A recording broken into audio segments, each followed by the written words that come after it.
Jorge, gracias por estar con nosotros. Uno, el Ejecutivo tiene una fórmula legal para meter mano. Dos, todas entran en un mismo saco. Y tres, el chantaje de las finanzas. ¿Vamos para adelante o para atrás? Para atrás, buenos días.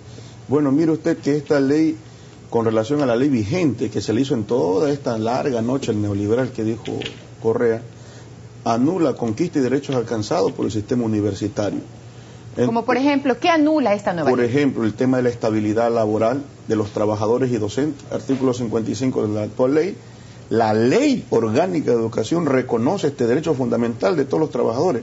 Esta la elimina, depende solo de un reglamento que dicte el Consejo de Educación Superior. Fíjese usted también, si bien es cierto hay poquísimos avances, ellos dicen casi el 90% se ha logrado plasmar de la academia, falso, mentira. Han recogido el tema del FOPEDEUPO, porque fue batalla de los estudiantes. Jorge, antes de entrar en ese tema, me queda una inquietud. ¿Qué hacen los alumnos, por ejemplo? Aquí hemos visto muchas investigaciones cuando tenemos un mal profesor. Tenemos un mal profesor, entonces está la cantidad de procedimientos administrativos, que la estabilidad laboral, que como que lo protegen, y resulta que el profesor que es malo, abusivo, incluso hemos visto nosotros hasta en escuelas, que no es en el caso, hasta les pegan a los niños. Ese es el obstáculo. Y ahora vienen a decir que esa estabilidad se rompe porque hay un consejo. La gente tal vez un poco lo apruebe porque quiera decir un consejo mucho mejor de lo que veníamos antes, o es un tema solo laboral, no es disciplinario. No, es un tema, como bien dice el doctor Ortega, que mata la autonomía universitaria. Para ese tipo de funcionarios existen varias leyes conexas que sancionan el tipo de corrupción y todo lo demás. Pero no se puede justificar esos hechos para acabar un elemento, un principio fundamental. La estabilidad laboral. Mire, la autonomía universitaria, decía, cuatro elementos acaban con la autonomía, cuatro aspectos. Uno, quien designa el presidente del Consejo de Educación Superior, máxima instancia del gobierno universitario, el presidente de la República. Quien designa al presidente del Consejo de Evaluación y Acreditación, el presidente de la República. Se crea una instancia que no está en la Constitución, porque solo dos crea la Constitución, el Consejo de Educación Superior y el Consejo de Acreditación y Evaluación.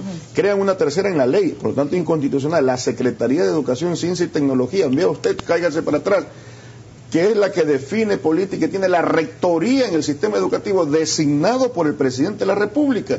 Y lo que ya le dan el golpe final para matar la autonomía es que está atada, subordinada al Plan Nacional de Desarrollo, que es el plan político que impone el gobierno para su periodo, cuando lo lógico, lo normal es que desarrolle la universidad y haga realidad el régimen del buen vivir, el régimen de desarrollo que está en la Constitución, en coordinación con el Plan Nacional, debería decir, pero solo lo ponen para someter a la universidad a los designios de los gobiernos de turno, ¿verdad?, que cumpla y se someta al Plan Nacional de Desarrollo. Eso significa acabar con la autonomía universitaria. ¿Con qué sentido? Uno, silenciar a las universidades.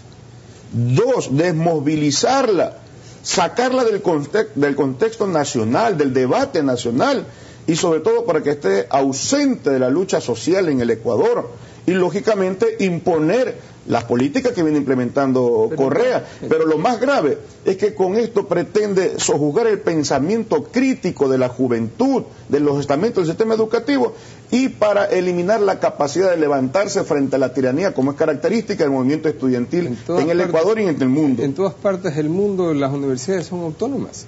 El propio artículo 355 de la Constitución establece la autonomía del sistema de educación superior y las universidades.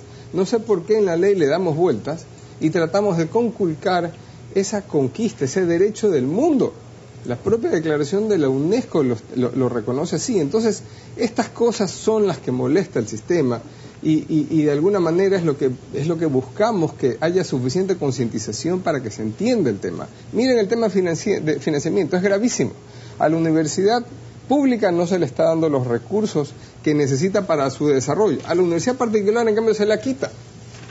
Bonito esfuerzo. Hay las universidades particulares que ponen recursos, que no le piden al Estado recursos, se la desfinancia casi en 40% de su presupuesto. Y lo he dicho en la Comisión de Educación, se los he dicho, señores, están matando la educación particular, estas iniciativas.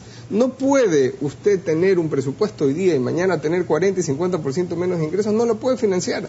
Julio, ¿la sociedad cómo se ha comportado cuando el gobierno por lo general, pues antes de la democracia había un gobierno militar, llamémoslo así, o de hecho.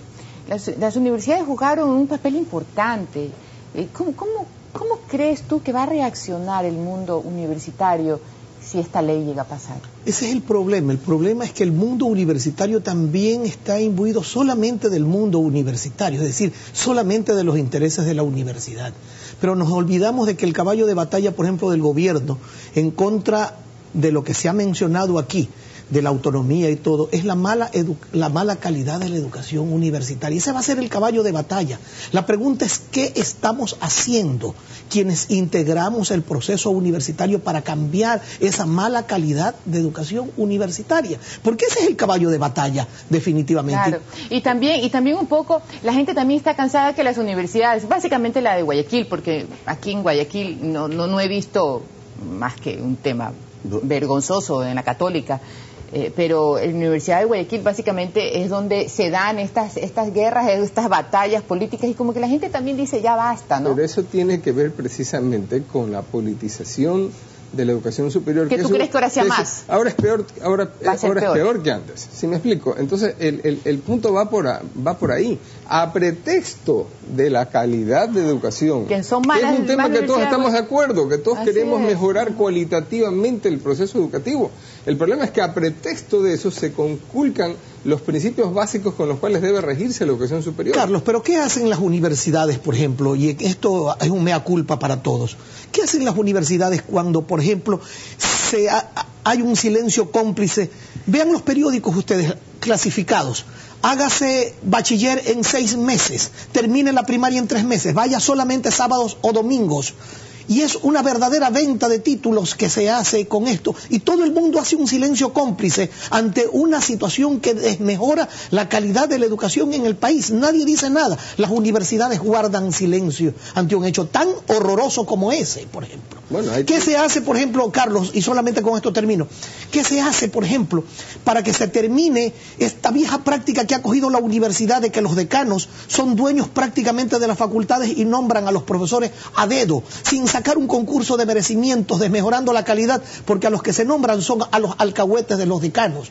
Todo esto desmejora la calidad de la educación. Y la universidad, ante esos temas, ha guardado cómplice silencio. Bueno, yo no creo que la universidad en sí no ha sido crítica, ni se ha hecho su autocrítica, ni que ha sido cómplice de un proceso en ese sentido.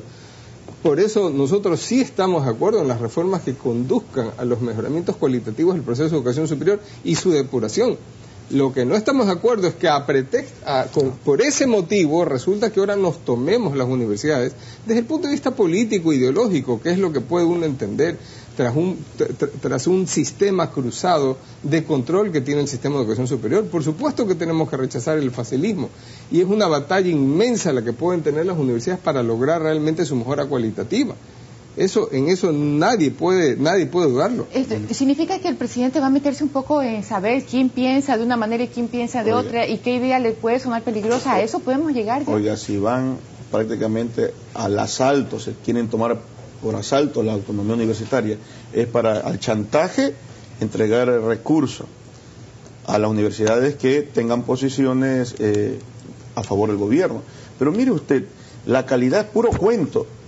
No hay un solo centavo en este proyecto de ley que entreguen para ciencia y tecnología. No les interesa. Nosotros estamos planteando el 1% del presupuesto general del Estado para esta actividad. Lo peor del caso, en los 3 años de gobierno, que tenían que entregar el 1% por los ingresos corrientes del presupuesto del Estado, nunca lo entregaron. Tanto así que tenían que entregar algo más de 102 millones. Pregunte en este momento cuánto han recibido las universidades. Ni un solo centavo. Mire, el tema también de calidad es tan pobre como la mentalidad de la pobreza del que dirige la Comisión de Educación, como es Raúl Abad. ¿Sabe a qué concepto reducen la calidad de la educación? Dicen, es la búsqueda de la excelencia, producción y transmitir conocimientos y desarrollar el mejoramiento de la calidad de la educación. Y la generación de ciencia y tecnología, la vinculación de la universidad con el desarrollo de la nación, de los pueblos del Ecuador. Así es, bueno, lamentablemente se nos acaba el tiempo. No hay forma, no existe todavía una forma eficaz y eficiente de hacer una investigación científica y técnica si no se tiene de antemano la libertad.